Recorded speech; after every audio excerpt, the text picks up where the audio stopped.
Bonjour à tous et bienvenue dans mon jardin de plantes médicinales et mes légumes, quelques légumes que j'ai plantés cette année dans le jardin. Donc voilà, je voulais vous faire voir une vue d'ensemble. Donc là j'ai quelques artichauts, des courges, j'ai des concombres. Donc vous voyez les fleurs, tout est bien fleuri. Là j'ai récolté ce matin un bon paquet de fraises. Là il y a de la mauve.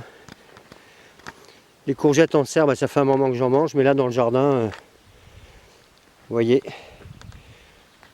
sont bien parties. Donc il y a énormément de fleurs. Donc pour ceux qui ne connaissent pas mes vidéos, c'est très tassé en fait. Je cultive en permaculture et je fais un mélange en fait de légumes et de fleurs et de plantes médicinales. Voilà, c'est la première année. Avant je faisais que mes plantes médicinales, mais en fait ça fait quelque chose de très dense. Et vous voyez, je viens ici qu'une fois par semaine. Et en fait, en paillant les sols en permaculture comme je le fais, j'ai besoin de très peu d'arrosage. Évidemment, les légumes sont un peu plus gourmands, mais pour le reste, ce sont des plantes vivaces. Donc elles se débrouillent. Voilà. Vous voyez, les sols sont paillés. Vous voyez à côté. On va aller faire un petit tour. Et aujourd'hui, je vais vous parler d'une plante médicinale que tout le monde a vue au bord des chemins. C'est l'armoise vulgaire. Vous voyez, je vous remontre à chaque fois les plants de pommes de terre. Là, je pense récolter à peu près une centaine de kilos sur 40 mètres carrés. Justement avec une technique de permaculture. Je vais vous faire voir rapidement, je vais arracher un plant pour vous faire voir. Donc j'ai une vidéo justement qui vous montre, mais là je vais pouvoir récolter un pied. Vous voyez, regardez au pied. C'est paillé. Et pour récolter les pommes de terre, rien de plus facile.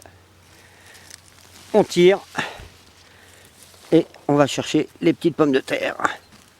Voilà, c'est que le début, mais vous voyez, c'est très facile. Je peux le faire à la main. Vous voyez, c'est encore un peu tôt. Là, ça va être les premières pommes de terre.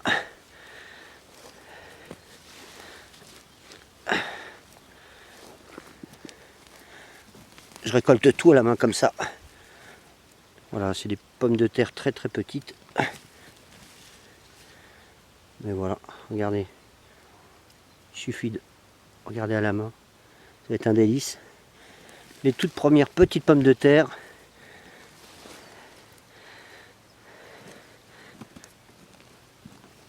Et vous voyez les sols, même pas besoin de quoi que ce soit.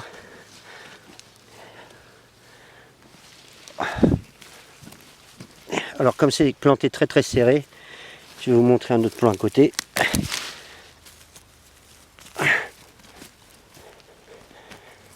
Vous voyez comme c'est facile.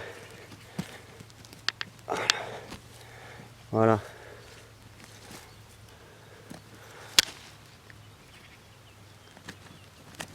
Évidemment d'une main c'est pas facile de filmer et de vous montrer en même temps. Bon, évidemment je pourrais prendre une bêche, mais bon, les pommes de terre sont là, vous voyez, pas besoin d'aller chercher bien loin. Bon, c'est les toutes premières, évidemment elles peuvent grossir. Là c'est vraiment c'est de la gourmandise, mais c'était plus pour vous montrer en fait la simplicité en fait de cette technique qui vous permet d'avoir des pommes de terre très facilement. Et en fait on garde également énormément d'humidité sous ce paillis. Vous voyez, je recouvre maintenant. Voilà. J'ai quelques petites pommes de terre pour un petit repas.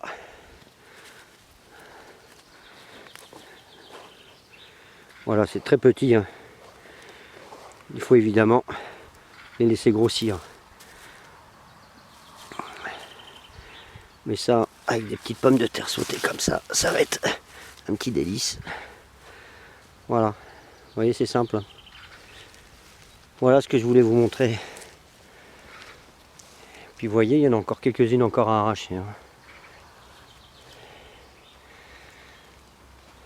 Ce matin, j'ai récupéré des pois mange-tout, vous voyez, qui sont mélangés à mes artichauts. Là, on voit quelques têtes. Les pois mange-tout, ils ont été récoltés. Vous voyez, il en reste plein.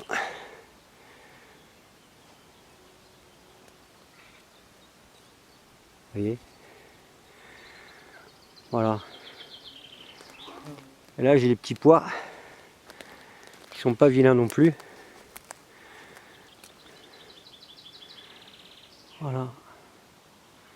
Tout ça dans une semaine, c'est bon à récolter. Là-bas, de l'autre côté, j'ai des fèves. Vous voyez les pavots là-bas derrière? J'ai donc pas mal de plantes là, hein. Pas mal de fleurs maintenant. Bon, je vais revenir à l'armoise. Artémisia. Voilà, il y a à peu près 350 espèces d'artémisia, hein. En Europe, seulement en Europe, on en regroupe à peu près 50 variétés sur les 350. Mais vous voyez, la semaine dernière, j'ai fait une vidéo sur l'absinthe. Là, il y a le Rhône, qui est aussi une artémisia. Et voilà. Ça, c'est l'armoise vulgaire, en fait, que l'on connaît à l'état sauvage. On en rencontre plein, hein, surtout au nord de la Loire. Par chez nous, on en a pas mal. Donc c'est une plante médicinale, hein, qui est utilisée depuis très très longtemps. À une certaine époque, on s'en servait pour se prémunir des crises d'épilepsie et de la danse de Saint-Guy, comme on l'avait noté à l'époque. Cette maladie dégénérative, en fait, qui ressemble à la maladie de Corée, en fait, des maladies dégénératives, voilà, qui font qu'il y a une perte d'équilibre. Donc elle est plus par contre utilisée depuis très très très très longtemps contre les maux féminins. En fait, elle va régulariser les règles et modérer en fait et les stabiliser, c'est-à-dire les régulariser plutôt, oui. Et donc elle était utilisée par les femmes depuis très très longtemps. Maintenant, au Japon, d'autres armoises sont consommées en fait. Ils font des beignets avec. Et elle a une odeur en la froissant qui n'est pas désagréable. Les Chinois utilisent une armoise, l'armoise chinoise. Pour les moxa, vous savez, en fait, cette acupuncture dont on se sert, en fait, on se sert de bâtons d'encens que l'on fait brûler près de la peau, en fait, pour stimuler les points d'acupuncture. Donc cette plante, elle va complètement disparaître en fait en hiver, hein. Et elle va réapparaître. Et au mois de juillet à peu près, on aura des floraisons abondantes. On peut se servir de ces fleurs pour parfumer certaines pâtisseries, des flancs entre autres. Elle est facilement reproductible, hein, c'est-à-dire qu'en fait, vous dégagez un bout de racine au printemps, vous la replantez, hein, c'est du chien d'an, hein. Ça pousse très très bien. Donc qu'est-ce qu'on peut dire d'autre de cette plante qu'elle peut être très utile, mais encore une fois, hein, comme toutes les artémises, ça va être des plantes très très amères, hein. Donc les plantes amères en général sont bonnes pour produire de la bile, donc faciliter la digestion. Par contre, il faut pouvoir les avaler, hein. L'amertume est quand même désagréable. Mais voilà, c'est une de ses particularités.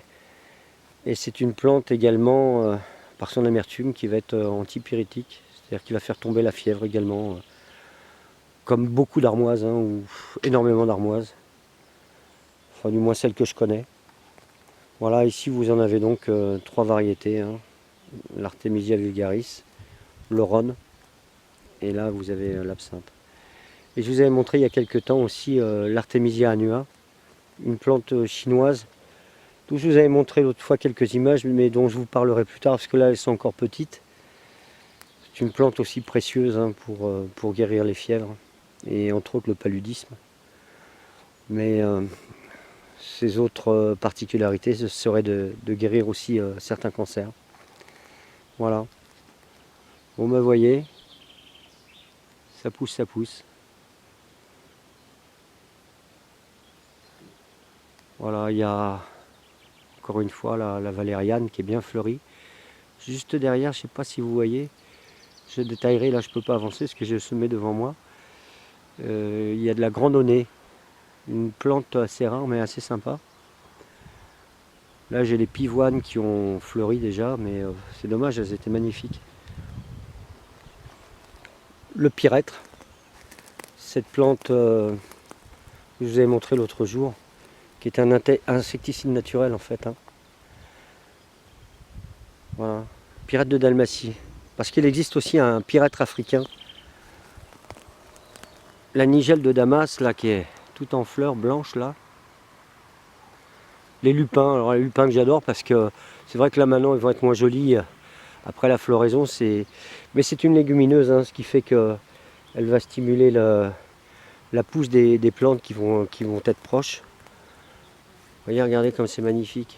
La nigelle, la bleue, mélangée là, c'est assez sympa. Là, juste derrière, là vous avez les roses de Provins. Voilà. Ça va être une rose qu'on peut utiliser. Il faut les cueillir le matin de bonne heure. Mais, parce qu'elles sont très fragiles et très éphémères. Mais on peut s'en servir pour faire plein de préparations. Et l'Eschlosia, voilà, qui est en fleurs. Ici l'alchimie, là, qui est en train de pousser. Là, c'est l'Achille millefeuille aussi. L'Achille millefeuille jaune, c'est une variété, non pas, celle-ci n'est pas médicinale. Hein. Là, vous avez la sauge au sclaré. On voit les boutons floraux qui sont en train de se préparer. Là, ça va être sympa d'ici quelques temps. Et là, la sauge médicinale, un peu plus loin. Voilà. Qui est en fleurs, on voit un bouquet de fleurs juste derrière. Ça, c'est la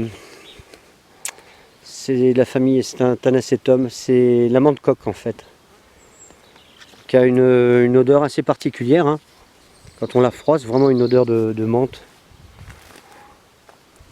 Ça, elle n'est pas encore en fleurs, mais vous allez voir, c'est magnifique quand c'est en fleurs, c'est la monarde. Voilà ce que je voulais vous montrer, regardez un peu, regardez comme c'est joli.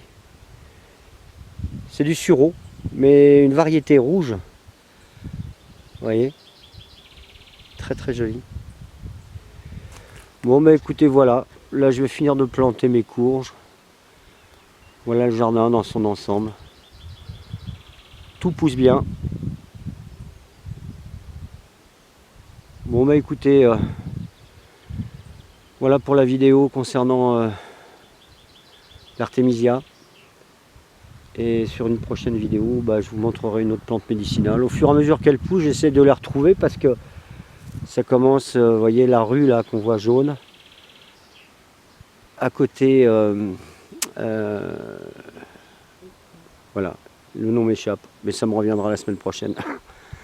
Bon bah écoutez, je vous dis à bientôt et merci encore. Allez, ciao.